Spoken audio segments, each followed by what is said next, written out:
All right, well, good afternoon, everyone, and thank you for joining us for today's Spark virtual series event, Graduate and Professional School Advice for Students.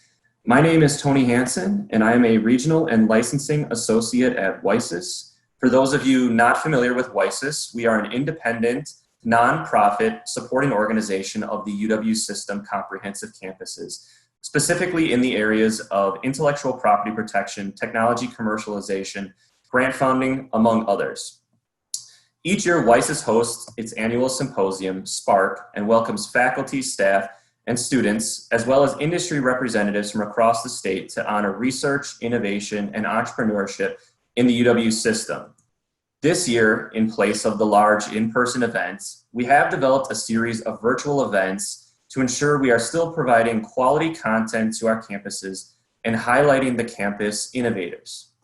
Now, today's event will feature a group of graduate school panelists, most of whom will speak to a specific graduate school track during our breakout room session. Our hope is that you students joining us today will gain lots of insights from the different discussions. We hope you will gain a better understanding of the admission process and how to best position yourself for getting accepted. We hope that you'll develop an understanding of the life of a graduate student and how you can manage your academic responsibilities, but still have time for personal interests. And finally, we hope that overall you're picking up some general advice and tips that will provide you with the tools that you need to succeed. At this time, though, I would like to introduce and welcome Erin Fox. Erin is the Assistant Dean of Graduate Education at UW-Milwaukee. She earned her bachelor's degree in communications from Marquette University and her master's degree in communication, advertising, and public relations from Marquette University as well. Erin, could you tell us a bit about your role as Assistant Dean or perhaps other positions that you've held connected to graduate school? Sure. Hi, I'm Erin Fox, and I'm happy to be here today.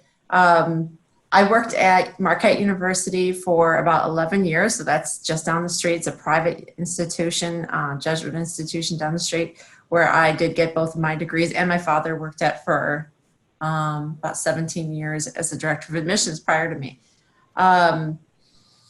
I was first the graduate recruiter for about 5 years, and then I took the role as student records, so graduating graduate students.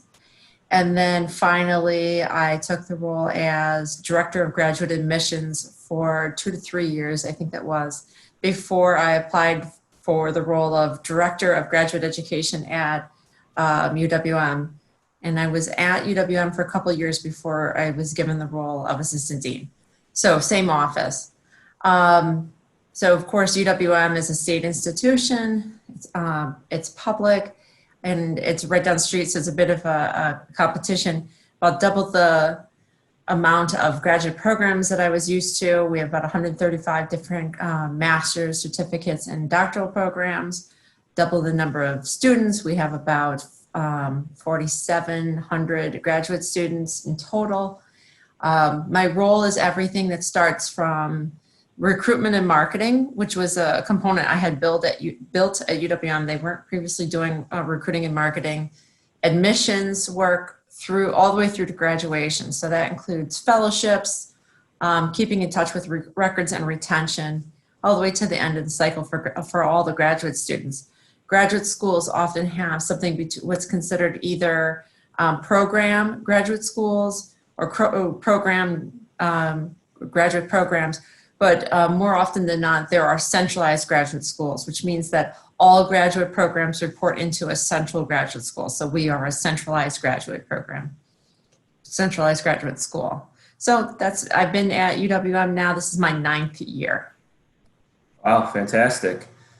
Okay, so before I get into questions with Erin, I'll mention to our student attendees that while we do have some prepared questions, if there are any specific questions that you would like to ask Erin, please enter those into the chat feed and we'll do our best to get to your question before we conclude today. So Erin, you and I had a chance to talk a few days ago, and in our discussion, one of the things that you highlighted was the importance of crafting a strong personal statement. So I was wondering, could you maybe give a little bit of advice to our students here about crafting that personal statement? Yeah, absolutely. I think when you're thinking about your application as a total, you have the opportunity to make yourself distinct through your personal statement. Everybody's going to be submitting these statistics and these facts in your GPA, your GRE scores, these numbers, but the chance to tell your story is through your personal statement. So it becomes really important, specifically if you are, let's say, applying for a fellowship. It would be important if you're trying to tell a story about why you have a passion for biology, why you are first generation and this is where you want to be. This is an opportunity to tell your story to that admission committee. And that admission committee is going to read that personal statement. It's incredibly important that it be grammatically correct and the spelling be accurate and that it be to the right school, which sounds funny, but when you do 5 applications, you may make a mistake. It's really important to have several people read this personal statement so that there aren't errors. And you may think, I've read this 100 times, there can't be an error, but there is. And I have read applications and I've read job applications, and when it makes a mistake significant, like I'm so happy to be in your school and it has the wrong name, I don't read further. That's it. So I think it's really important, but in a way to say both the accuracy of the grammar, but also a way to make you distinct. If you're going for a highly competitive program, but you know you've got the numbers, your GPA is right up there, your test scores are all up there, this is the way to separate you from the pack. So think about your story and how to make it different. I really think the personal statement is that important to programs that you're applying to. Fantastic. Thanks, Erin. Speaking of setting yourself apart, perhaps another way of doing that is through the letters of recommendation that you submit to the program from important people in your education or in your life. So is there any advice you have that our students might be able to take where they can ensure that the letters of recommendation that they're acquiring and submitting will strongly support their application?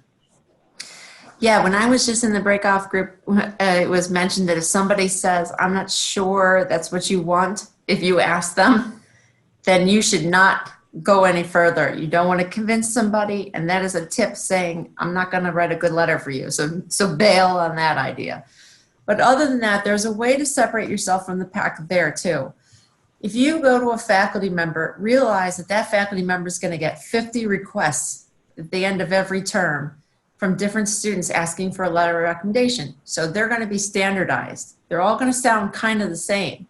And so when I get them, when graduate programs get them, they get kind of standardized letters. So how do you separate yours from everybody else? You make it as easy as possible for that professor. And you make yourself sound a little bit different.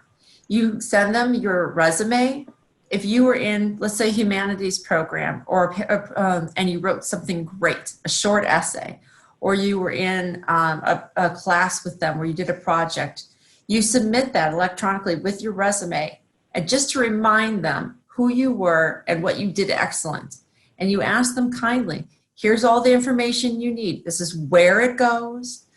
Make sure that they don't have to look for anything. They don't have to nag you. What's the deadline? So they've got everything at their fingertips. Who is the letter going to? What is the deadline for it? And what sets you apart? What's your resume look like?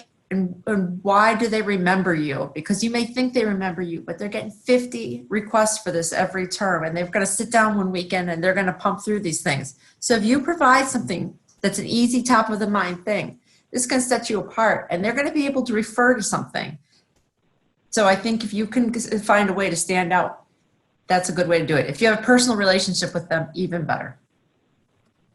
Great advice, thanks. So in your original answer, you were starting to mention things about GPA and test scores. One of the things we were curious about, is there any weight placed specifically on any of these components within a student's application, or perhaps are things kind of viewed as a whole? Yeah, and I said I think it depends on the program, and I think you're going to get the general answer from people if you were to inquire with your program of interest, and you say to them, "I took the GRE score. I took the GRE test. What score are you looking for?" The common answer you're going to most often hear is, "It depends on your application. We look at things as a whole." That's commonly what you're going to hear. Some programs will give you a range. Typically, we get applicants from this to this. But in general, you're going to hear we look at things as a whole. Unless you're applying to an incredibly competitive program. In those programs, they'll say something like our psychology program. We get 350 applications and we will accept 13. Now you know that's a hard program and they got a hard number what they're looking for. They're looking for a certain GPA. They probably don't admit below a 3.75. They may not have a GRE score, but it's not a lower GPA score. But they are going to be looking at things that set you apart. They already got those high numbers for the GPA. They already got the high numbers for the test scores. So what are you different about? What makes yours the best? But in general, I would say that programs do look at the whole. If your GPA is a little bit medium or lower, they're going to start looking at the whole. How do you succeed at all? A GPA doesn't tell everyone everything. And a GRE test score is not a picture of who somebody is. So they are looking at a whole. And there are other components of an application. And I do believe that they are looked at as a whole in general. I think that the ones that are the most difficult are those very competitive programs to get into. They're going to rely heavily on your GPA. But in general, in the 80% of programs that are competitive, they're looking at you against the class you're applying to, which I think is important, because if you were right in the cusp, especially if you were waitlisted and you applied next year, you're in against a whole new group. So it's worth applying again if you were waitlisted, because this whole new group is a whole new group you're being compared against. So I just thought that was important to say sometimes, but they are looking as a whole. Great. So as I'm thinking about this, and students as they're applying, they're pulling together their transcripts, their letters of recommendation, their GRE test scores, or MCAT test scores, all these pieces of information that they're including within their application, and ultimately they're submitting this. Now, I guess my question, what I'm getting to, is that if an application is sent in and maybe something's forgotten, it's not fully complete or not fully compliant with what the school's requirements are, is there an opportunity for a student to fix this? Before or after the deadline? That was my question. Let's start with, before perhaps. Yes. If it's before the deadline, in most applications, you can go in and fix it yourself. In fact, you should try that first. You should try to fix something on your own before asking for help. So in most applications, you can go in, you get a username and a password, you can go in and out of an application until you're ready to submit. Even if you have submitted, you could probably go in and fix it yourself. If you can't, then you reach out to the grad school, if it's centralized, or grad program if it's not centralized, and you say, I made a mistake. Can I get back in my application and switch it? Before the deadline's done, that happens. It does happen. Specifically when people make mistakes, like submitting something with the wrong school's name in it, and you want to get that done. Once the deadline has passed, that's a different story. It is very unlikely for you to get back into the application. It's considered closed. For us, it gets locked out and it gets all pushed to the programs. Now they start reviewing with their admission committee. We have to, in those situations, and considering the workload, we have to ask special permission from the department if they're willing to accept this component. It's a kind of a burden on everybody, whether or not they're willing to do it. It's considered locked. What you've done is what you've submitted. So has it happened? Yes. Have you made a grand error? I think you should think about whether it's a grand error and think about that hard. But I would say in general, once it's submitted and the deadline is passed, it's locked. But there's exceptions to everything in the world. Sure. So ultimately, it sounds like some good advice is Don't wait till the last minute. Right. Get your items in early Yes. because if you wake up in the middle of the night and discover you've forgotten something, you'll still have a chance to fix that.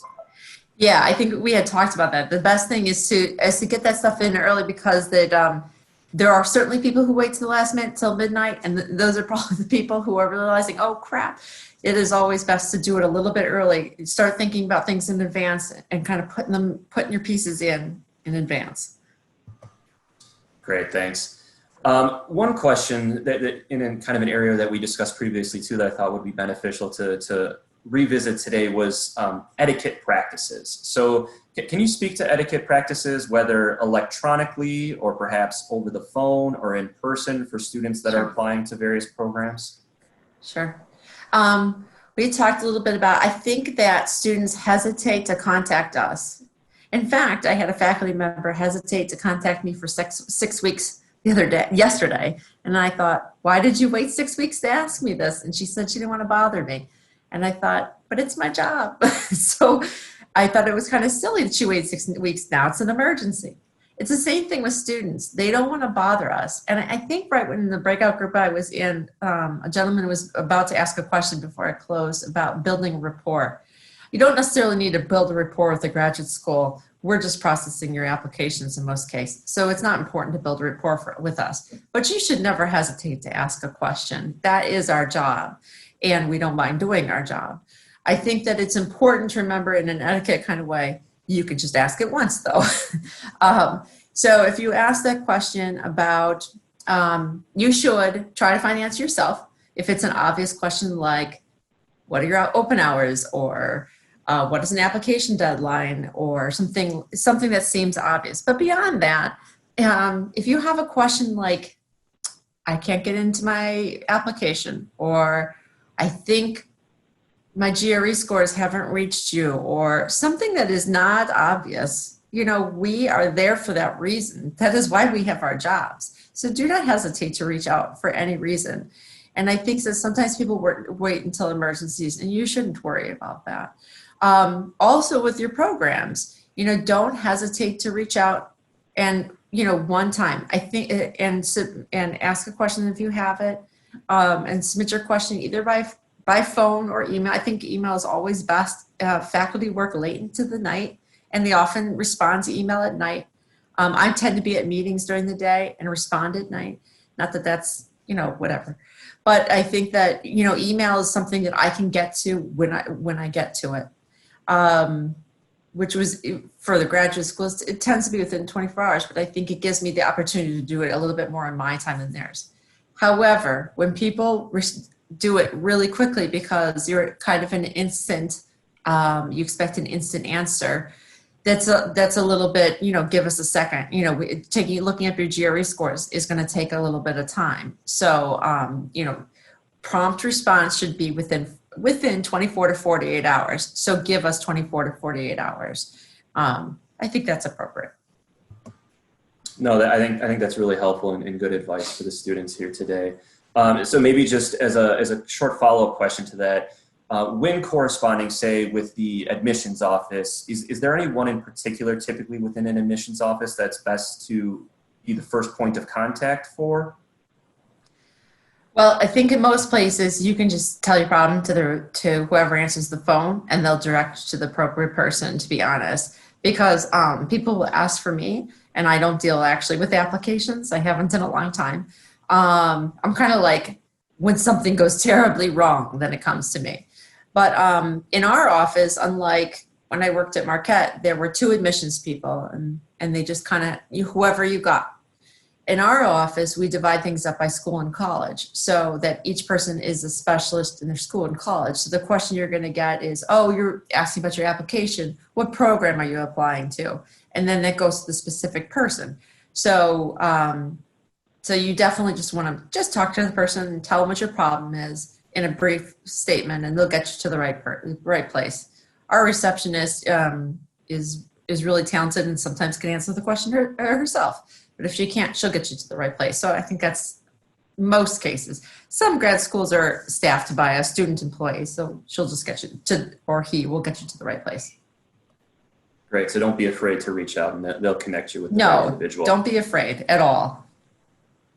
Okay, so we're all here today virtually because of the current pandemic and COVID-19. So I think an important question to address at this stage: has there been any changes in the admissions policies or practices of UWM, or to the best of your knowledge, any other graduate schools?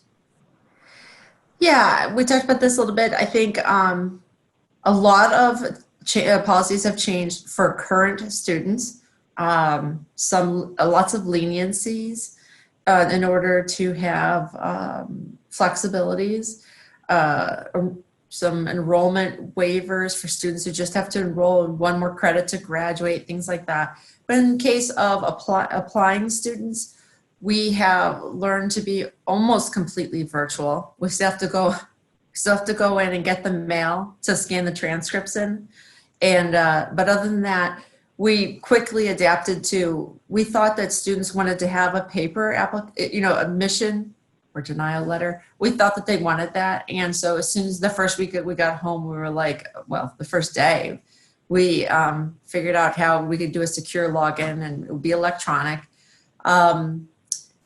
Programs had the ability to decide immediately, and there are 135 different degrees. Those programs had the ability to decide to waive different application requirements for 1 year, an emergency COVID waiver. So they can't waive grad school requirements. Our grad school requirements are the application itself, so the bare bones application, the fee waiver, the fee and the transcripts. Those are also required.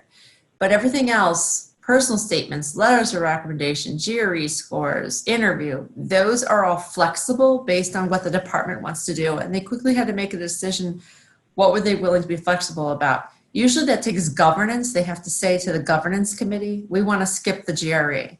And then they have to go through governance to remove it. And so they get 1 year emergency waiver so that they can move a little bit more quickly if they feel like something's holding it back. Whether that's, I want to do 2 letters of recommendation versus 3, or they don't want to do the GRE scores, which we talked about in my breakoff group. The GRE scores quickly had to adapt to COVID. The GREs had to quickly, and GMAT, and I'm sure MCAT, and all those things, they had to quickly adapt to being, not being able to have testing sites. And they did pretty quickly. They did adapt to doing home sites. But it made a lot of people question whether or not they wanted to. There are countries that can't have easy access to this, and there are countries that don't have internet in the same manner. And this became much more complicated. So did we want to alienate those prospective students? And so I think the departments had to decide whether or not they were really committed to the use of the GRE scores. So what has already been decline in GRE scores, I think we'll see a further decline. So I think those are some of the things that, and you'll find as we open for the fall, we're going to open on a schedule of a Monday, Tuesday, Thursday, 10 to 2 in person. But we were one of the very few offices. Most will be virtual. Most things can be done virtually. It's I think for the safety of staff, but it's also for the safety of students and so forth. But we also, so I think everybody's, adapting, but I'm just trying to think of all the things that are flex. Most things we were already doing online, but those are kind of most of the things that affect students that are applying. That's a lot of great information in there. And so it sounds like overall what students should be doing is keeping an eye on the department, site or the graduate school site to see, has there been any changes or updates regarding requirements and what needs to be submitted during this upcoming year if they'll be applying. Yeah, if a department decided they were going to waive something, they notified us and we took it down immediately within minutes. So that's all up to date. Great. Okay, so we're getting close to the end of our time here. So before we just see if any students had any questions, I just wanted to ask, are there any general resources, just out there, maybe freely available on the internet that you could recommend that any of our students could go to, after this session today and just get some more additional information for their questions regarding their graduate school program? I would say, I think where we advertise. and different places.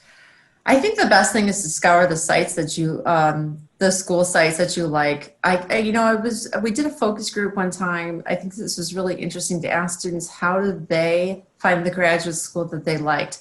And they found that they didn't necessarily like the pictures the school was sending out, but they did like to go to YouTube and Google Images to actually see that the students' own images so that they could see what their school was really like, which I thought was really neat. I haven't actually done that with my own university. We do have a really cool virtual tour, but I think it's really important to, if you've got it narrowed down to different schools you like, if you can get there personally, it's important to kind of picture yourself mentally in that space. You know, can you visualize yourself, especially if you're moving? Can you visualize yourself in this city?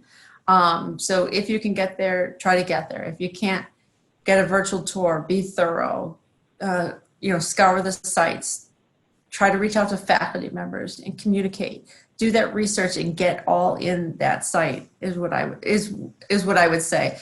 I think that I was thinking there was a site called Peterson's. I don't actually think it's very good. So I know that, and if you're doing test scores, I was saying for GRE and GMAT, they have practice tests for free. And you should utilize those. They're a great resource if you're taking the test. That's what I got off the top of my head. Sorry. No, that's all good advice. I'm keeping an eye on the chat here myself, and I don't think I'm seeing any individual questions that have come through. So if there are any questions that any of our student attendees had, but just couldn't maybe get entered in or didn't want to ask at this point, please feel free to email me and I'll make sure that those get to Erin and she'll be happy to answer any questions. Yeah, fantastic. So thank you again, Erin, for taking the time to be here with us today and providing this really fantastic insight into the graduate school process overall. Thank you. All right, so that concludes today's event. I want to once again thank all of our panelists for taking the time to be with us. I want to thank all of our students in attendance. I know you have many options of things you could be spending your time doing, so we appreciate that you're here with us during this event. And I hope the discussions were helpful and you have new insights to use as you consider what's next in your education. Thank you all again and have a great rest of your day.